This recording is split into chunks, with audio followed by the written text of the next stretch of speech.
اعوذ باللہ من الشیطان الرجیم، بسم اللہ الرحمن الرحیم۔ اذا جاء نصر اللہ والفتح ورأیت الناس يدخلون فی دین اللہ افواجا۔ صدق اللہ العظیم۔ آج کا موضوع بہت اہم، جس کا تعلق واحد ہماری قوم سے نہیں ہے، پوری ملت ابراہیم سے ہے۔ ملت ابراہیم سے مراد یعنی ملت اسلامیہ، آپ صلی اللہ علیہ وسلم کی ملت۔ تو میں نے آج کے اسرائیلی عزائم، صہیونی طاغوتی طاقتوں کا یکجا ہو جانا اور پوری دنیا کی بے حسی، تو میں نے اس کو جوڑا جنگ بدر اور اسرائیلی عزائم۔ یہ میرا آج کا موضوع ہے۔ تو آج کے حالات کے تناظر میں جہاں مسلمانوں کی پسپائی، ہزیمت، رسوائی ہماری بے حسی کا پتہ دے رہی ہے، وہاں رسول اللہ صلی اللہ علیہ وسلم کی فراست، دانشمندی اور اللہ رب العزت نے آپ صلی اللہ علیہ وسلم کو مخبر صادق بنایا، اور قیامت کی صبح تک بلکہ جنت کے سفر تک آپ صلی اللہ علیہ وسلم کو خاتم النبیین بنایا۔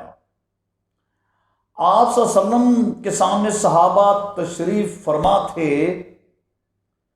تو آپ صلی اللہ علیہ وسلم نے صحابہ کرام رضوان اللہ تعالیٰ اجمعین سے مخاطب ہو کر فرمایا، صحابہ وہ ہیں، وہ ہستیاں ہیں جن کے محبت کے بغیر ایمان پایہ تکمیل کو نہیں پہنچ سکتا، بلکہ ان ہستیوں پر کسی قسم کا شکوک ہمارے ایمان کو مشکوک بنا دیتا ہے۔ تو صحابہ جن کے بارے میں اللہ رب العزت نے فرمایا صحابہ میری فوج ہیں، اور فرمایا اشداء علی الکفار رحماء بینہم، یہ ان کا خاصہ ہے، اور یہی ایمان والے کا خاصہ ہونا چاہیے کہ کافروں کے مقابلوں میں سخت اور آپس میں شیر و شکر۔ یہی ہمارا سب کا ایمان ہونا چاہیے، یہی ہماری زندگی کا خاصہ ہونا چاہیے۔ غیرت ہے بڑی چیز جہان تگودوں میں، پہناتی ہے درویش کو تاج سر دارا، لیکن نہ جانے کہاں کھو گئی ہے۔ تو آپ صلی اللہ علیہ وسلم صحابہ سے مخاطب ہو کے فرمایا کہ ایک وقت ایسا آئے گا جب طاغوت چھا جائیں گے مسلمانوں پر، اور مسلمانوں کو ہزیمت اٹھانا پڑے گی۔ صحابہ نے دریافت فرمایا، پوچھا یا رسول اللہ صلی اللہ علیہ وسلم، کیا اس وقت مسلمانوں کی تعداد کم ہوگی؟ کیا ہم کمزور ہوں گے؟ آپ نے فرمایا نہیں، مسلمانوں کی تعداد بہت زیادہ ہوگی، اور ہم معاشی طور پر مضبوط بھی ہوں گے، عسکری لحاظ سے بھی مضبوط ہوں گے۔ تو فرمایا وجہ یہ ہے کہ اس ہزیمت کی، پریشانی کی، پسپائی کی، کہ دنیا سے، مال سے محبت بڑھ جائے گی، اور موت سے فرار یعنی نفرت ہوگی۔ دنیا کو متاع غرور سمجھ لیا جائے گا، اور موت کا خوف پیدا ہو جائے گا۔ تو ہم نے اپنی زندگی میں، اس نئی نسل نے اپنی زندگی میں دیکھ لیا کہ طاغوت سے محبت کا نتیجہ کہ آج مسلمانوں کے ساتھ کیا ہو رہا ہے۔ کشمیر تو ایک الگ چیز ہے، وہ تو ایک علاقائی جنگ کہہ سکتے ہیں، لیکن اس سے ہمارا تعلق ہے اقتصادی لحاظ سے، کہ ان کے کشمیر کی شہروں سے نکل کے پانی آ رہا ہوتا ہے، جو ہماری اقتصادیات کے لیے بہت ضروری ہے۔ لیکن بیت المقدس، مسجد اقصیٰ کا تعلق تو ہمارے ایمان سے ہے، وہ تو ہمارا قبلہ اول ہے، وہ صرف کسی ایک علاقے کے مسلمان کا نہیں، وہ تو پوری دنیا کے ملت اسلامیہ کا وہ تو مرکز ہے۔ کہاں کھو گئی ہماری یہ غیرت، اور کیا وہاں پہ ہو رہا ہے؟ خون کی ہولی کھیلی جا رہی ہے ادھر، کیا نہیں وہاں پہ ہو رہا۔ تو میں نے اس کو جنگ بدر سے اس لیے جوڑا کہ جنگ بدر، یوم الفرقان، سورہ انفال، اور مجھے بھی یہ پڑھاتے ہوئے کم و بیش 12 سال ہو گئے۔ ناہم جماعت کے بچے سورہ انفال اسلامیات میں لازمی ہیں، لیکن بڑے افسوس کی بات ہے کہ ہمیں اس کے پس منظر میں جائے بغیر اور محض امتحانوں میں نمبر لینے کی غرض سے پڑھایا جاتا ہے، سمجھایا جاتا ہے، لیکن اس کے نہاں خانوں میں کیا چیز چھپی ہوئی ہے یہ بچوں کو اس کے بارے میں آب یار نہیں کیا جاتا۔ یہ جنگ بدر یوم الفرقان کا نام دیا اللہ رب العزت نے، جو رمضان میں لڑی گئی۔ میں بڑے اختصار کے ساتھ اس کا پس منظر آپ کے سامنے ایک دفعہ پھر رکھتا ہوں ایمان کی تازگی کے لیے، اور پھر توازن دیکھیے آپ، اور آپ سکیل دیکھیے کہ کہاں اتنی بڑی وقت کی طاقت اور کہاں مختصر سے صحابہ اکرام، کہاں رعونیت فرونیت اور معاش اس کے انبار لگے ہوئے ہیں، معیشت مضبوط، اور مسلمان جو بھی 13 برس گزرے کہ لا الہ الا اللہ کی دعوت پر مسلمان جو ہے لہو لہان ہوئے، ہاتھ اٹھانے کی اجازت نہیں تھی، اب ریاست مدینہ پہنچے اور وہاں ایک اللہ کے فضل سے حکومت قائم ہو گئی۔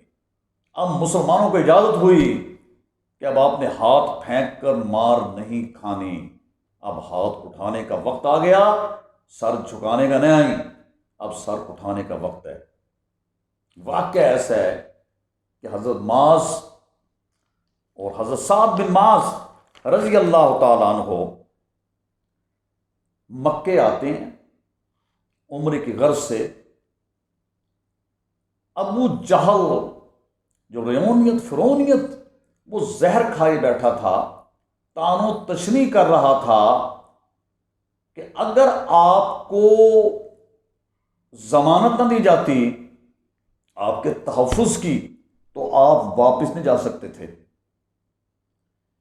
کیوں؟ وہ کہتا تھا کہ کیوں آپ صلی اللہ علیہ وسلم کو پناہ دی، کیوں انصار مدینہ نے آپ صلی اللہ علیہ وسلم کو جائے پناہ دی، کیوں تقویت دی، کیوں مسلمان بامِ عروج پر پہنچ گئے، کیوں عسکری طاقت ان میں پیدا ہو گئی۔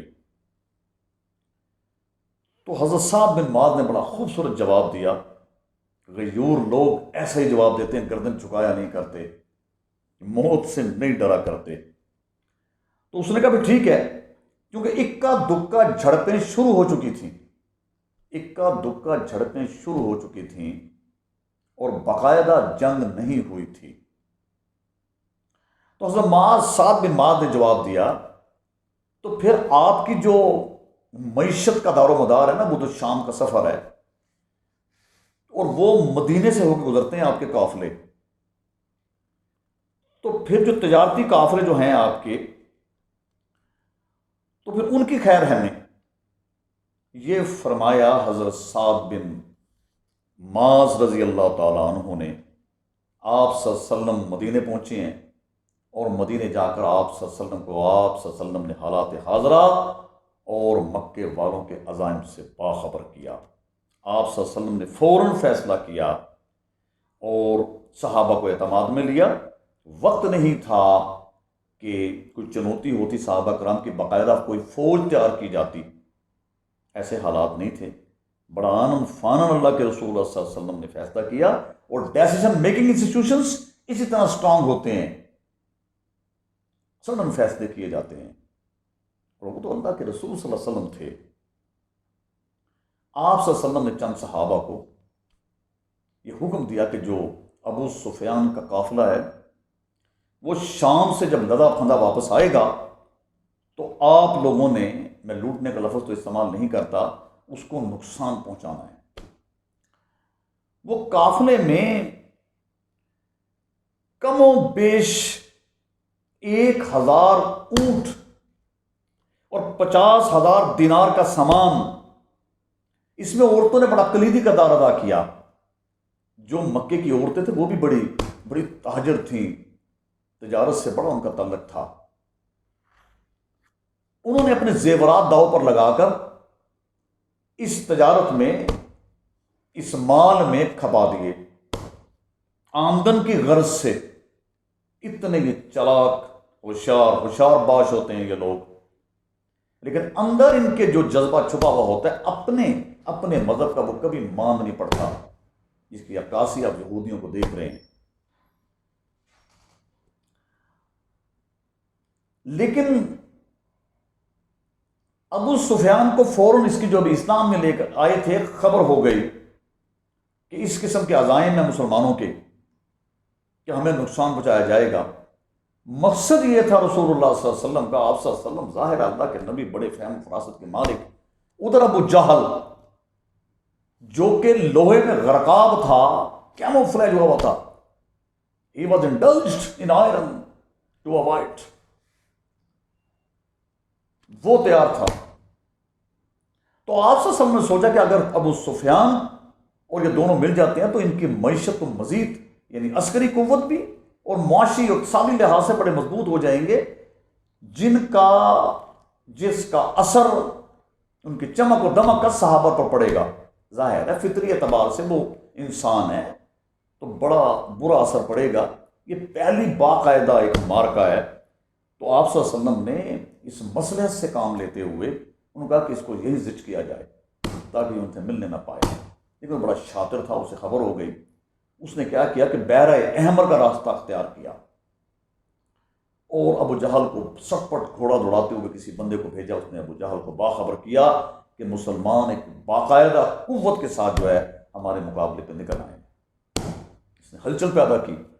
ابو جہل اپنی پوری لیڈرشپ کے ساتھ میدان کارزار میں اترا. آپ نے واقعات بڑی دفعہ سنے ہیں. میں کن راز سے پردہ اٹھانا چاہتا ہوں، میں کیا بتانا چاہتا ہوں، میرا نقطہ عروج کیا ہے، میرے اس خطاب کا کلیدی نقطہ کیا ہے، مرکزی نقطہ کیا ہے. میدان لگ گیا. مسلمان آپ کو پتہ ہے 70 گھوڑے، 70 اونٹ، 2 گھوڑے، 60 زرہیں، کوئی ننگے پاؤں ہیں. یہ تھا لبیک یا رسول اللہ، یہ تھا لبیک یا رسول اللہ.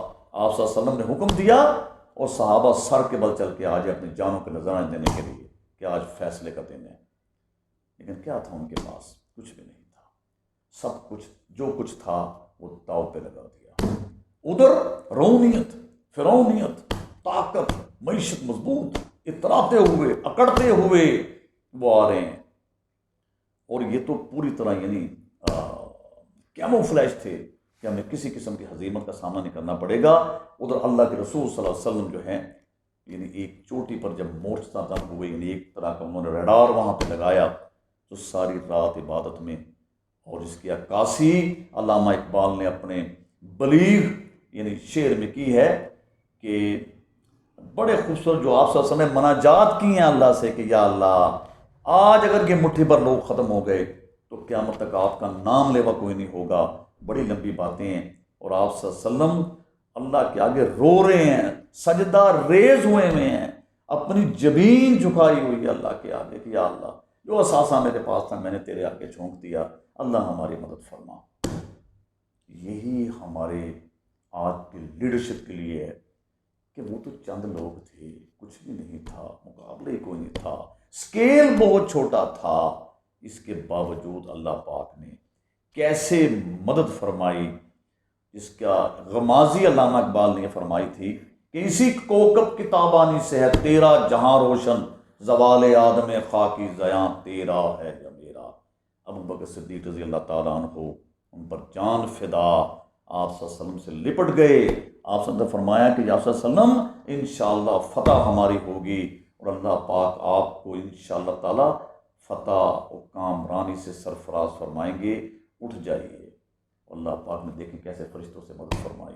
ساری لیڈرشپ تقریباً ماری گئی اور ان کو جو ہزیمت اٹھانا پڑی. 70 جو ہے وہ واصل جہنم ہوئے، 70 گرفتار ہوئے.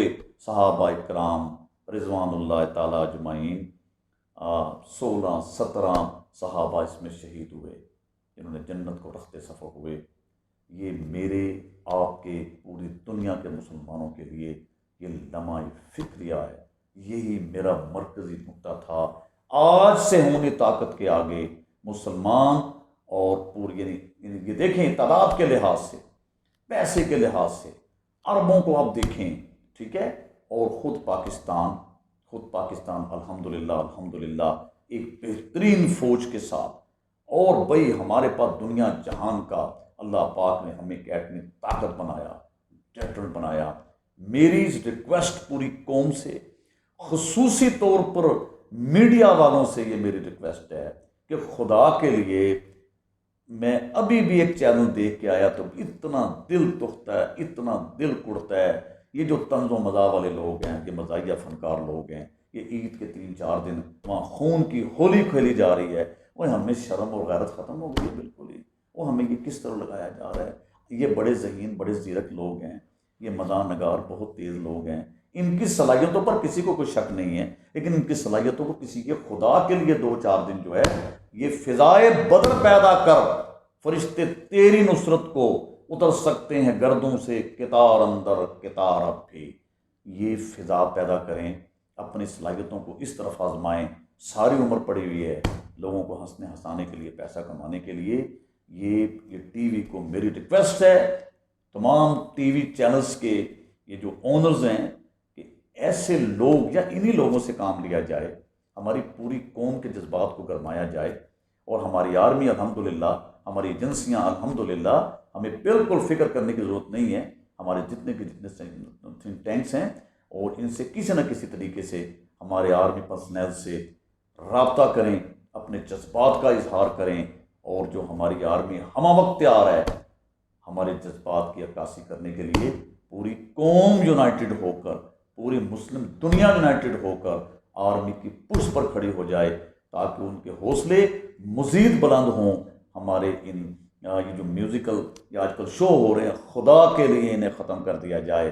وہاں خون میں دنیا، بچے، چھوٹے چھوٹے معصوم بچے نہا رہے ہیں، اور ہمیں اٹکیلیاں سوجی ہوئی ہیں.